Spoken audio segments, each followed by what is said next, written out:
بسم اللہ الرحمن الرحیم۔ بسم اللہ الرحمن الرحیم۔ علم حدیث اور اصول حدیث کا آج سبق نمبر 125 ہے۔ آج کے سبق کا عنوان ہے حسد، بغض اور قطع تعلقی کا بیان۔ آج کے سبق میں ہم ان حدیث کو ذکر کریں گے جس میں نبی کریم صلی اللہ علیہ وسلم نے حسد، بغض اور قطع تعلقی سے متعلق بیان کیا ہے۔ پچھلے سبق میں سبق نمبر 124 میں ہم نے صلہ رحمی اور قطع رحمی سے متعلق احادیث ذکر کی تھی اور اسلام کی جو اعلیٰ اخلاقی اقدار ہے اس کے بارے میں بتایا تھا، اور قطع رحمی سے متعلق قرآن مجید میں کیا ارشادات ہے اس کو ذکر کیا تھا، اور قطع رحمی سے متعلق حدیث میں کیا تفصیل ہے یہ بھی ذکر کیا تھا۔ اور پھر صلہ رحمی ازروی قرآن، صلہ رحمی ازروی حدیث، اس کے نصوص بھی ذکر کیے تھے، اور آخر میں یہ ذکر کیا تھا کہ صلہ رحمی سے رزق بھی بڑھتا ہے، اس جملے کا مطلب بھی بیان کیا تھا۔ آج کے سبق میں ہم حسد، بغض اور قطع تعلقی سے متعلق حدیث ذکر کریں گے۔ باب النہی عن التحاسد والتباغض والتدابر، حسد، بغض اور قطع کلامی کی ممانعت۔ حدیث انس بن مالک رضی اللہ عنہ ان رسول اللہ صلی اللہ علیہ وسلم قال لا تباغضوا ولا تحاسدوا ولا تدابروا وكونوا عباد اللہ اخوانا ولا يحل لمسلم ان يهجر اخاه فوق 3 ایام، اخرجہ البخاری فی کتاب الادب باب ما ينهى عن التحاسد والتدابر۔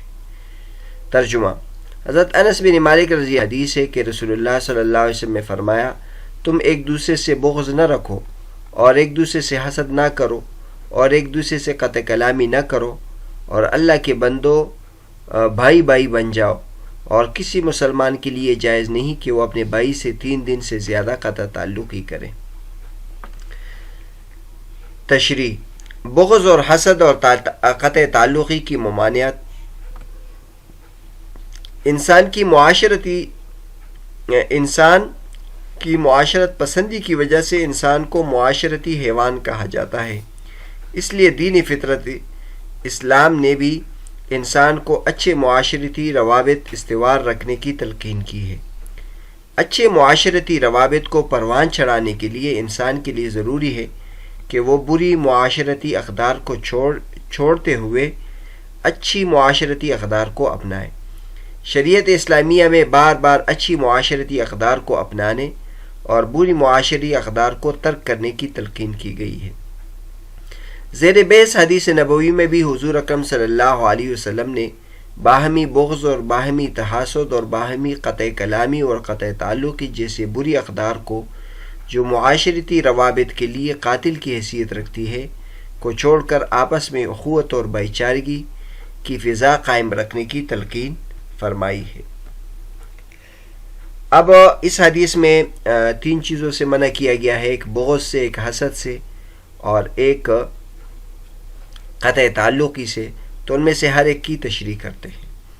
بغض، تباغض کا لغوی معنی ایک دوسرے کے ساتھ دشمنی رکھنا اور نفرت کرنا ہے۔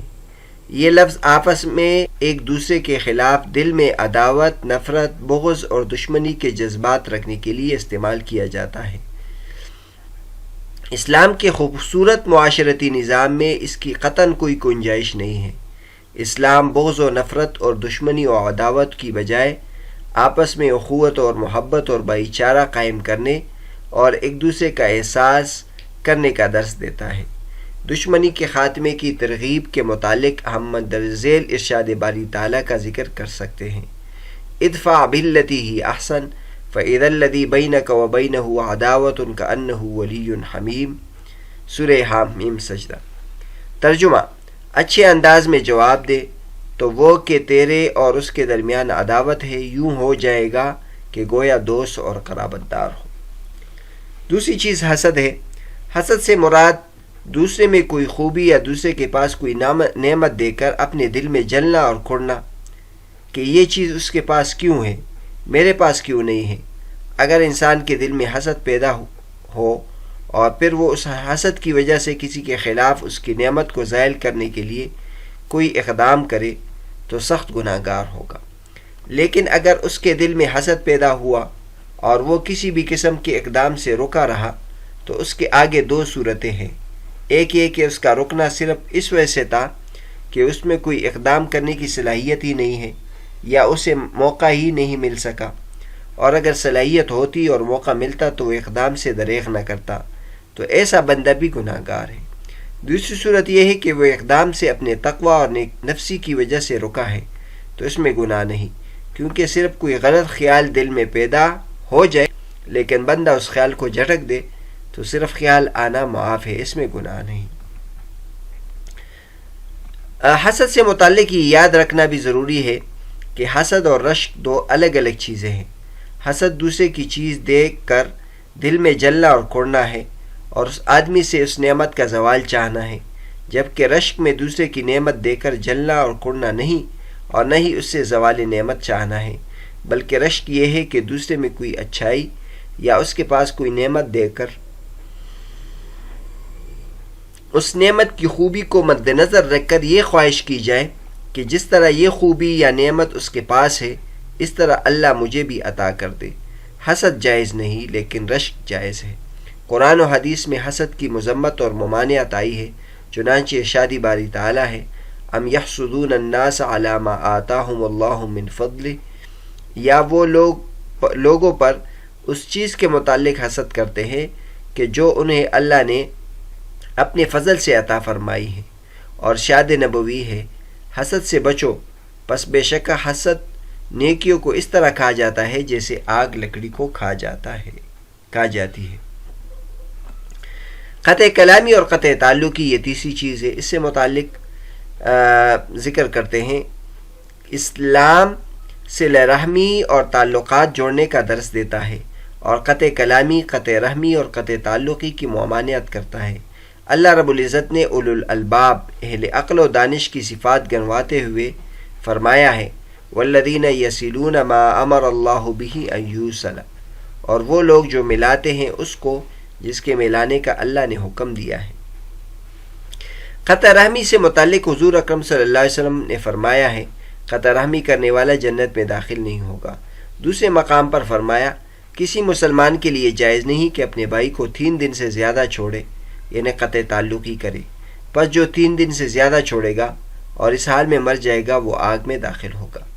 ایک موقع پر فرمایا کسی آدمی کے لیے جائز نہیں ہے کہ وہ 3 رات سے زیادہ اپنے بھائی سے قطع تعلقی کرے. وہ ایک دوسرے کو ملے تو یہ بھی اعراض کرے اور وہ بھی اعراض کرے، اور ان میں سے بہتر وہ ہے کہ جو سلام میں پہل کرے. زیر بحث حدیث مبارک میں اہل ایمان کی آپس میں 3 دن سے زیادہ کی ناراضگی اور قطع تعلقی کو حرام ارشاد فرمایا گیا ہے. اس سے معلوم ہوتا ہے کہ 3 دن سے کم تک ناراضگی کی گنجائش ہے. یہ گنجائش اس لیے دی گئی ہے کہ غصہ آ جانا ایک فطری امر ہے اور غصے کی وجہ سے ناراضگی پیدا ہو جانا بھی ایک فطری امر ہے. اسلام دین فطرت ہے، یہ غیر فطری احکام کا حکم نہیں دیتا. اگر ناراضگی کی بالکل بھی گنجائش نہ دی جائے تو اس حکم پر عمل اور ایسی احتیاط ممکن نہ ہوتی. اخوت اور بھائی چارہ کی ترغیب. زیر نظر حدیث نبوی میں بغض، حسد اور قطع کلامی اور قطع تعلقی جیسے امور کو جو معاشرتی روابط اور تعلقات میں رخنہ ڈالنے کا موجب ہے سے منع فرمانے کے بعد آپس میں اخوت اور بھائی چارگی کی فضا قائم کرنے کی ترغیب دی گئی ہے. قرآن و حدیث میں اخوت اور بھائی چارے کی بہت زیادہ تلقین فرمائی گئی ہے. چنانچہ ارشاد باری تعالیٰ ہے انما المؤمنون اخوہ، بے شک مومن آپس میں بھائی بھائی ہے. اور فرمایا وَاذْكُرُوا نِعْمَةَ اللَّهِ عَلَيْكُمْ إِذْ كُنْتُمْ أَعْدَاءً فَأَلَّفَ بَيْنَ قُلُوبِكُمْ فَأَصْبَحْتُمْ بِنِعْمَتِهِ إِخْوَانًا. اور اپنے اوپر اللہ کی نعمت کو یاد کرو کہ جب تم دشمن تھے پھر تمہارے دلوں میں الفت ڈال دی، پس تم اس کی نعمت سے بھائی بھائی بن گئے. اور ارشاد نبوی ہے مسلمان کا بھائی ہے، نہ اس پر ظلم کرے نہ اس کے دشمن کے سپرد کرے. تو بہرحال یہ احادیث تھی. اس کے ساتھ ہم ایک اور حدیث بھی ذکر کرتے ہیں جس میں تحریم الحجر فوق 3 بلا عذر شرعی، شرعی عذر کے بغیر 3 دن سے زیادہ قطع تعلق کرنے کی حرمت. حدیث ابی ایوب الانصاری ان رسول اللہ صلی اللہ علیہ وسلم قال لا يحل لرجل أن يهجر أخاه فوق 3 ليال يلتقيان فيعرض هذا ويعرض هذا وخيرهم الذي يبدأ بالسلام أخرجه البخاری۔ حضرت ابو ایوب انصاری رضی اللہ تعالیٰ عنہ کی حدیث ہے کہ رسول اللہ صلی اللہ علیہ وسلم نے فرمایا کسی آدمی کے لیے جائز نہیں کہ وہ 3 رات سے زیادہ اپنے بھائی سے قطع تعلقی کرے، وہ ایک دوسرے کو ملے تو یہ بھی اعراض کرے اور وہ بھی اعراض کرے، اور ان میں سے بہتر وہ ہے کہ جو سلام میں پہل کرے۔ اہم نکات: 3 دن سے زیادہ ناراضگی۔ زیر بحث حدیث مبارک میں اہل ایمان کو آپس میں 3 دن سے زیادہ ناراضگی اور قطع تعلقی کو حرام ارشاد فرما دیا گیا ہے۔ اس سے معلوم ہوتا ہے کہ 3 دن سے کم ناراضگی کی گنجائش ہے۔ یہ گنجائش اس لیے دی گئی کہ غصہ آ جانا ایک فطری امر ہے اور غصے کی وجہ سے ناراضگی پیدا ہو جانا بھی ایک فطری امر ہے۔ اسلام دین فطرت ہے، یہ غیر فطری احکام نہیں دیتا۔ اگر ناراضگی کی بالکل کی بھی گنجائش نہ دی جائے تو اس حکم پر عمل اور ایسی احتیاط ممکن نہ ہوتی۔ دوسری حدیث ہے حدیث ابی ہریرہ رضی اللہ عنہ ان رسول اللہ صلی اللہ علیہ وسلم قال ایاکم والظن فإن الظن اکذب الحدیث ولا تجسسوا ولا تحسسوا ولا تناجشوا ولا تحاسدوا ولا تباغضوا ولا تدابروا وكونوا عباد اللہ اخوانا اخرجہ البخاری۔ حضرت ابو ہریرہ رضی اللہ عنہ کی حدیث ہے کہ رسول اللہ صلی اللہ علیہ وسلم نے فرمایا بدگمانی سے بچو، پس بے شک بدگمانی سب سے جھوٹی بات ہے، اور جاسوسی نہ کرو اور ٹوہ نہ لگاؤ اور خریدنے کی نیت کے بغیر بولی نہ لگاؤ، ایک دوسرے سے حسد نہ کرو اور ایک دوسرے سے بغض نہ رکھو اور ایک دوسرے سے قطع کلامی نہ کرو اور اللہ کے بندو بھائی بھائی بن جاؤ۔ معاشرتی تعلقات کی خرابی والے امور سے اجتناب۔ حدیث مبارک میں زن سے بچنے کا حکم فرمایا گیا ہے۔ زن کا لفظی معنی گمان ہے۔ لغوی لحاظ سے یہ لفظ اچھے گمان کو بھی شامل ہے اور برے گمان کو بھی، لیکن اچھا گمان شریعت میں مذموم نہیں بلکہ محمود ہے۔ اچھے گمان رکھنے کی تو شریعت میں ترغیب دی گئی ہے۔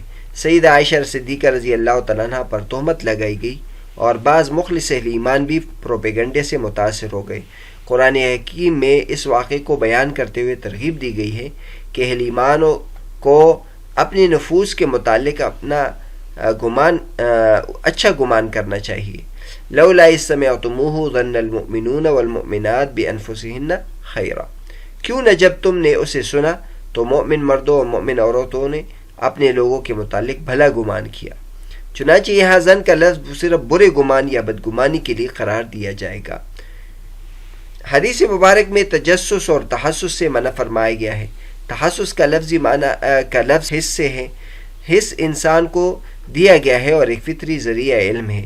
انسان کو 5 حواس دیے گئے ہیں: دیکھنے کی حس، سننے کی حس، سونگنے کی حس، چکھنے کی حس اور چھونے کی حس۔ تجسس کا لفظ جس سے ہے، جس کا معنی کسی چیز کو ہاتھ سے جانچنا ہے، گویا یہ چھونے کی حس کے لیے استعمال ہوتا ہے۔ معلوم ہوا کہ لغوی لحاظ سے تحسس عام ہے جو 5 حواس سے متعلق ہے، اور تجسس خاص ہے جو صرف چھونے کی حس سے متعلق ہے۔ البتہ یہ فرق لغوی لحاظ سے ہے۔ محاورتاً دونوں کا استعمال ایک ہی مفہوم میں ہوتا ہے، یعنی دوسرے کے عیب ٹٹولنا۔ بعض نے محاورتاً استعمال میں بھی تحسس اور تجسس میں کچھ فرق ذکر کیا ہے، لیکن غالب رائے یہی ہے کہ محاورتاً استعمال میں دونوں ایک ہی مفہوم میں ہوتا ہے۔ ایک لفظ کے بعد دوسرا لفظ اسی مفہوم میں لانا شاید تاکید کے لیے ہوتا ہے۔ تو بہرحال آج کا جو ہمارا سبق تھا وہ حسد، بغض اور قطع تعلقی سے متعلق تھا۔ سب سے پہلے حضرت انس رضی اللہ عنہ کی حدیث ذکر کی، پھر اعلیٰ اخلاقی اقدار کے بارے میں بیان کیا، اور اس کے بعد بغض کا مطلب بیان کیا، پھر حسد کا مطلب بیان کیا، اور حسد اور جو رشک ہے اس میں فرق بیان کیا۔ قطع کلامی اور قطع تعلقی کے بارے میں تفصیل ذکر کی۔ بھائی چارے کی ترغیب اسلام دیتا ہے، اس کو ذکر کیا، اور پھر 3 دن سے زیادہ کسی سے بات چیت روکنی نہیں چاہیے، اس کے بارے میں بیان کیا، اور پھر بدگمانی اور جاسوسی کی ممانعت حدیث میں کی گئی تھی، اس کی تفصیل بیان کی۔ اگلے سبق میں ہم ان حدیث کو ذکر کریں گے جس میں یہ آیا ہے کہ انسان کے اوپر جو مصائب آتے ہیں اس کی وجہ سے انسان کے گناہ معاف ہوتے ہیں۔